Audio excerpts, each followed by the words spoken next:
Le vent marin souffle sur Byron Bay, cette petite ville côtière de Nouvelle-Galles du Sud, célèbre pour ses plages infinies et son phare immaculé, dressé au sommet d'une falaise qui plonge dans l'océan Pacifique. Nous sommes le vendredi 31 mai 2019, il est un peu plus de 23 heures. Au loin, sur Johnson Street, les néons bleutés du Cheeky Monkey, un bar animé où backpackers et jeunes locaux se mêlent, clignotent dans la nuit. La musique résonne à l'extérieur, tandis qu'une pluie fine vient de commencer à tomber, rendant les rues luisantes. À l'angle d'une caméra de surveillance, une silhouette apparaît. Un jeune homme mince, une casquette Puma vissée sur la tête, quitte le bar seul. Il regarde son téléphone, semble hésiter, puis disparaît dans la nuit. Personne ne le sait encore, mais c'est la dernière image claire de Théo Hayez en vie. Dans quelques heures, l'angoisse commencera à ronger sa famille à Bruxelles, à 17 000 km de là. Et dans quelques semaines, Byron Bay sera le théâtre d'une énigme moderne, une disparition mystérieuse qui entrera l'Australie et la Belgique. Pourquoi Théo a-t-il quitté le bar seul? Où allait-il cette nuit-là? Et surtout, que s'est-il passé sur cette côte balayée par le vent? Pour comprendre ce qui s'est passé cette nuit-là, il faut d'abord connaître Théo. Théo Hayez est né et a grandi à Bruxelles, en Belgique. Dans le quartier tranquille où il passe son enfance, tout le monde le connaît comme un garçon doux, posé et d'une gentillesse désarmante. Il a 18 ans en 2019, mais ceux qui le croisent parlent souvent de lui comme d'un jeune homme plus mûr que son âge, attentif aux autres, très proche de sa famille. À la maison, Théo partage son temps entre jeux vidéo, balades en vélo et surtout projets d'avenir. Car il rêve de voyager, de découvrir le monde, avant de rentrer en Belgique pour entamer de nouvelles études. Il a ce goût de l'aventure, mais jamais dans l'imprudence. Au lycée, ses professeurs le décrivent comme curieux, réfléchi, un peu discret parfois, pas du genre à provoquer des ennuis, ni à s'aventurer dans des situations risquées. Il aime observer plus qu'agir, écouter plus que parler. Au début de l'année 2019, après l'obtention de son diplôme, il réalise un rêve. Un long voyage en Australie, comme beaucoup de jeunes Européens qui choisissent le visa Working Holiday pour découvrir ce pays immense. Le 10 octobre 2018, il embarque pour Sydney, avec son sac à dos et un sourire timide, prêt à vivre une aventure inoubliable. Pour sa famille, c'est une fierté mêlée d'inquiétude. Théo est responsable et organisé, mais le monde est vaste et parfois imprévisible. Pendant plusieurs mois, il voyage, enchaîne rencontres et petits jobs. Il explore Melbourne, Sydney, puis remonte vers le Queensland. Partout, il envoie des messages rassurants à ses proches, partage photos et anecdotes. Tout le monde sait qu'il compte rentrer en Belgique le 13 juin 2019. Le retour est déjà prévu. Les billets sont réservés. Pourtant, à la fin du mois de mai, Théo fait étape dans une petite ville paisible, connue pour sa communauté de surfeurs et son ambiance hippie, Byron Bay. Ce 31 mai 2019, personne ne pouvait imaginer que le séjour de Théo prendrait un tournant tragique et que son visage souriant deviendrait l'objet d'une alerte internationale.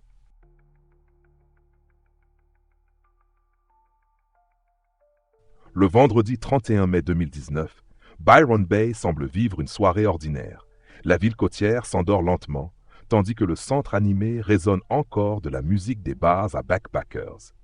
Ce soir-là, Théo Hayez, qui séjourne à Wake Up Hostel, un établissement apprécié des jeunes voyageurs, décide de sortir. Il est environ 21 heures lorsqu'il quitte l'auberge. Dans le hall, certains le voient passer, casquette vissée sur la tête, une veste légère pour couper le vent de l'hiver austral. La température est fraîche, mais rien qui ne l'inquiète. Il se dirige vers le Cheeky Monkey, un bar-restaurant populaire de Johnson Street, connu pour ses soirées animées où l'on danse sur les tables. C'est un lieu festif, mais relativement sécurisé, où se croisent locaux et routards. D'après les témoignages et les caméras de surveillance, Théo y reste plusieurs heures. Il ne boit presque pas, comme à son habitude. Il n'est pas du genre à se mettre en danger. Un détail que la coroniale, l'équivalent austral du juge d'instruction, confirmera. Les relevés téléphoniques et bancaires montrent qu'il n'achète qu'une seule boisson dans la soirée. Vers 23 heures, Théo quitte l'établissement. Les images de vidéosurveillance le montrent calme, lucide, son téléphone à la main. Rien ne laisse présager une inquiétude ou une urgence. Et pourtant, c'est le début d'un silence anormal. À 23h17, son téléphone enregistre une connexion de données en direction de Tallow Beach, une plage isolée, bordée de dunes et de forêts. Un endroit à l'opposé de l'auberge où il loge. Pourquoi ce chemin? Un trajet piéton d'environ 30 minutes, à travers des zones peu éclairées, longeant parfois des sentiers sableux où l'on s'enfonce dans la végétation. Un chemin que peu de voyageurs empruntent de nuit. Dans les heures qui suivent, aucun message ne parvient à sa famille. Le lendemain, Théo ne réapparaît pas à l'auberge. Ses affaires sont là.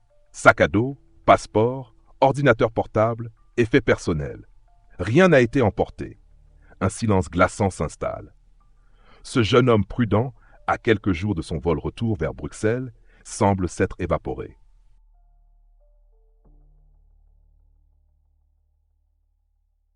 « 23h12. La caméra de surveillance du Cheeky Monkey capture une dernière image nette de Théo Hayez. Il quitte le bar seul, casquette Puma sur la tête, téléphone à la main. Son allure est tranquille. Pas de signe de panique, pas d'ivresse apparente. 23h17. Son téléphone envoie un signal de données dans une direction inattendue. Tallow Beach, une longue plage isolée, bordée de forêts denses et de dunes. Une destination à l'opposé de son auberge. Pourquoi prendre ce chemin? Plusieurs hypothèses seront envisagées plus tard. Suivait-il Google Maps? Rejoignait-il quelqu'un? S'était-il perdu? 23h27. Le signal du téléphone se déplace vers Milne Street, une rue résidentielle peu éclairée qui mène au sentier de la côte. Les maisons sont silencieuses, seules les lumières tamisées des porches perçant l'obscurité. 23h40. Le téléphone longe désormais Tallow Creek, un petit bras d'eau qui sépare la ville de la plage. Les sentiers de sable s'enfoncent dans la végétation épaisse. La nuit est totale. Il n'y a ni réverbère, ni passage fréquenté. Après minuit, le signal du téléphone devient erratique. Les données semblent indiquer un dernier mouvement vers le phare du Cap Byron, perché à 90 mètres au-dessus de l'océan, là où les falaises plongent dans les vagues. C'est la dernière trace numérique de Théo Hayez. Le lendemain matin, personne ne s'alarme immédiatement. Dans les auberges de Byron Bay, il est courant qu'un voyageur ne dorme pas à son lit une nuit. Peut-être a-t-il passé la soirée avec des amis ou décidé de regarder le lever de soleil sur la plage. Mais le samedi après-midi, l'inquiétude grandit. Les messages envoyés par sa famille en Belgique restent sans réponse. Les responsables de l'auberge constatent que son lit est intact et que tous ses effets personnels sont encore là. Passeport compris. Cette absence totale de nouvelles, chez un jeune aussi prudent et proche de ses proches, est le premier signal d'alarme. À ce moment précis, personne à Byron Bay ne sait encore que l'angoisse familiale va se transformer en enquête internationale.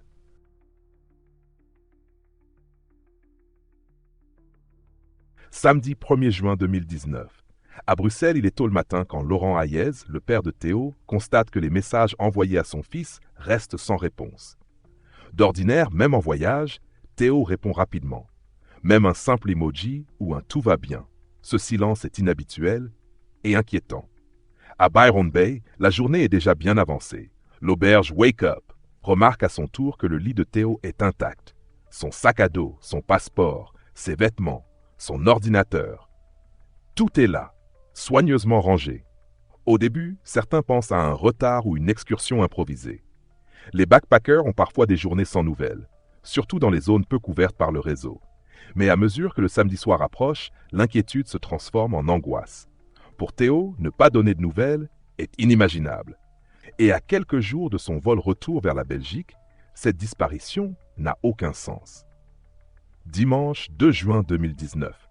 La famille et l'auberge alertent la police locale.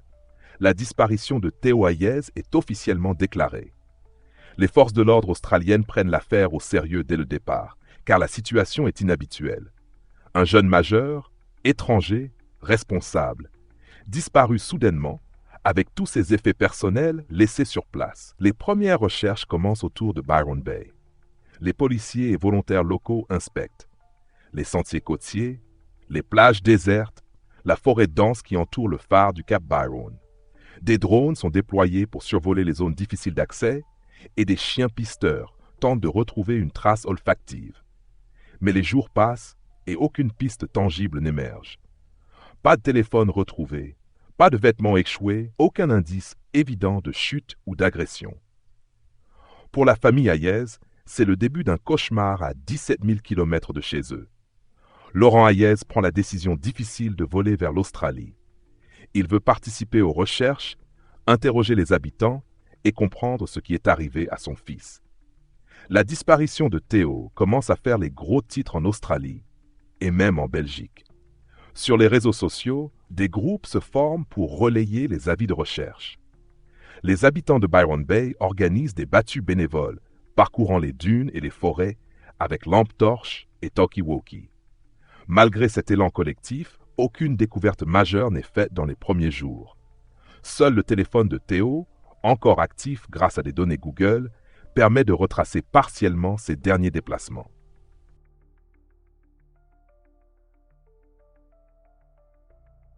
Lundi 3 juin 2019. L'affaire prend une nouvelle dimension. La police australienne déploie des moyens importants pour retrouver Théo Hayez. Les médias locaux commencent à parler d'une disparition inquiétante, tandis que la famille de Théo, arrivée en Australie, collabore avec les enquêteurs. Le point de départ, c'est le téléphone portable de Théo. Grâce à Google Timeline, les policiers retracent un itinéraire précis, comme un fil d'Ariane numérique. Le vendredi 31 mai au soir, après avoir quitté le Cheeky Monkey à 23h12, Théo aurait suivi un trajet piéton inhabituel. Min Street, les sentiers de Tallow Creek, puis Tallow Beach, et enfin la zone du phare du Cap Byron. Ces lieux sont isolés et peu éclairés, certains même dangereux de nuit à cause des falaises abruptes et de la mer agitée. Pour les enquêteurs, une première hypothèse se dessine. Et si Théo était tombé accidentellement? Les recherches maritimes sont intensifiées. Des bateaux et des plongeurs explorent la côte rocheuse au pied des falaises. Mais aucun corps n'est retrouvé. Et un détail trouble les enquêteurs. S'il était tombé, ses affaires ou sa casquette auraient pu être repérées sur les rochers ou rejetées par la mer. Or, rien n'apparaît. Rapidement, l'autre hypothèse surgit. Et si quelqu'un l'avait suivi ou piégé? Plusieurs éléments intriguent. Pourquoi quitter le bar seul? Pourquoi se diriger vers un lieu isolé de nuit? Pourquoi aucune trace physique n'est retrouvée? La police interroge le personnel du bar, les backpackers de l'auberge et même des locaux connus pour rôder la nuit. Mais aucun témoin ne rapporte altercation ou poursuite. Le mystère s'épaissit. Quelques jours plus tard, les enquêteurs obtiennent une information cruciale. Le téléphone de Théo a émis son dernier signal à 00h15 dans la zone du phare, à proximité immédiate de la falaise. Après cela, plus aucun appel, plus aucun message, plus aucune donnée Internet. Le silence numérique absolu. Les médias australiens commencent à suivre l'affaire de près.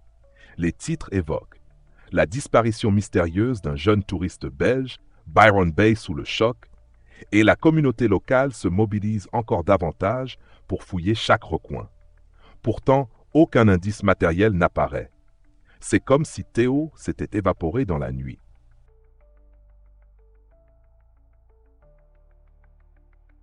Dès la semaine du 3 juin 2019, les recherches s'intensifient. La police locale, aidée de secouristes, de plongeurs, de chiens pisteurs et même de drones, ratisse les plages désertes, la forêt épaisse, les sentiers escarpés menant aux falaises. Les habitants et touristes s'impliquent massivement. Des battues sont organisées, parfois en pleine nuit, avec des lampes frontales éclairant les troncs d'eucalyptus et les racines glissantes. Les secouristes se concentrent aussi sur la côte rocheuse. Les falaises du Cap Byron, battues par des vagues puissantes, sont traîtresses la nuit. Des bateaux de la police maritime explorent la zone, tandis que les plongeurs fouillent les crevasses sous-marines. Mais aucune trace n'est trouvée. Pas de vêtements, pas de chaussures, pas de téléphone, pas même la casquette Puma que Théo portait ce soir-là. Vers la mi-juin 2019, un élément nouveau attire l'attention des enquêteurs. Un local déclare avoir vu une lumière de téléphone sur les sentiers proches de Tallow Beach la nuit de la disparition. Ce témoignage, bien que non confirmé, relance l'idée que Théo n'était pas seul. Quelqu'un aurait pu le suivre ou l'attirer vers cette zone isolée. Mais aucune caméra, hormis celle du bar, ne montre la présence d'autres personnes sur son trajet. Les théories se multiplient. Alors que l'enquête piétine, les spéculations fleurissent dans les médias et sur Internet. 1. Chute accidentelle. Théo aurait pu glisser dans le noir depuis un sentier proche de la falaise et être emporté par la mer. 2. Mauvaise rencontre. Un agresseur ou un piège via une rencontre en ligne pourrait l'avoir attiré vers un lieu isolé. 3. Volonté de s'isoler. Hypothèse plus fragile, car aucun signe de détresse psychologique n'avait été observé, mais certains se demandent si Théo n'avait pas simplement voulu méditer face à l'océan. Pour la famille Hayez, ce flot de suppositions est un tourment quotidien. Laurent Hayez, père de Théo, participe aux battues, parcourt la forêt humide et affronte le vide des falaises. Chaque soir, le même sentiment. Le temps passe et aucune réponse n'arrive.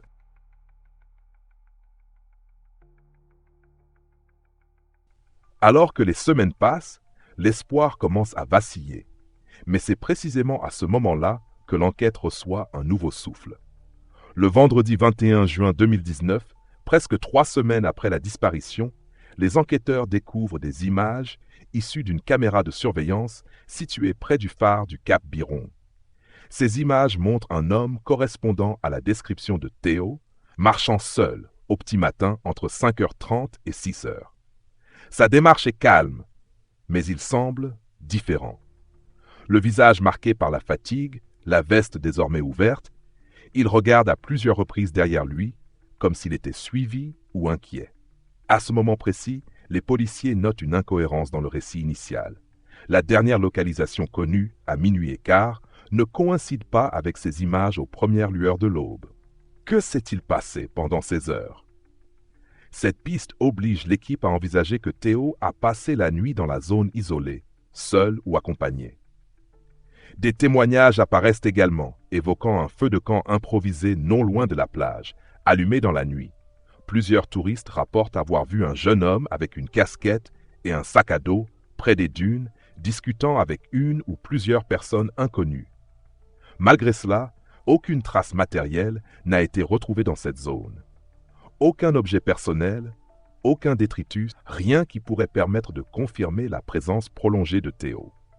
Pour la police, chaque indice, chaque témoignage doit être croisé minutieusement.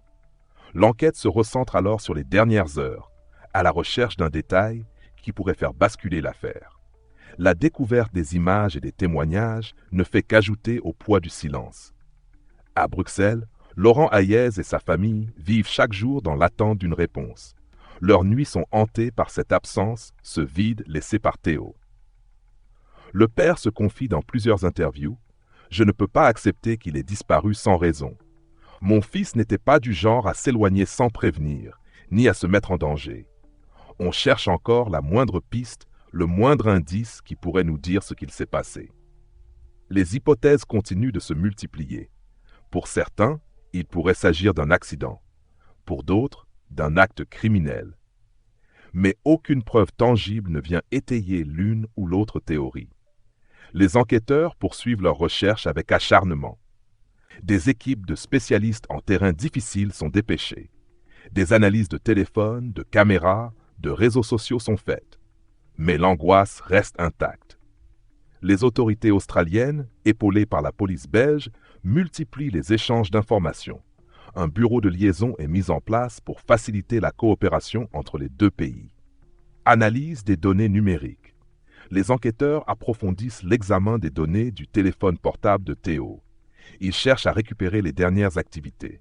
Messages, appels, position GPS, données des réseaux sociaux. Malheureusement, à partir de minuit 15, plus aucune donnée ne transparaît. Le téléphone a été éteint ou est tombé hors de portée. Les policiers interrogent plusieurs personnes ayant été en contact avec Théo lors de son séjour. Les employés du bar Cheeky Monkey, les autres backpackers, des locaux fréquentant la zone du phare. Plusieurs témoignages sont recueillis sans que rien ne permette de cibler un suspect. Un appel national est lancé pour recueillir tout renseignement. Des centaines de témoignages affluent, mais la plupart sont des pistes sans suite. L'absence d'éléments matériels rend cette enquête particulièrement difficile. Les policiers cherchent à comprendre.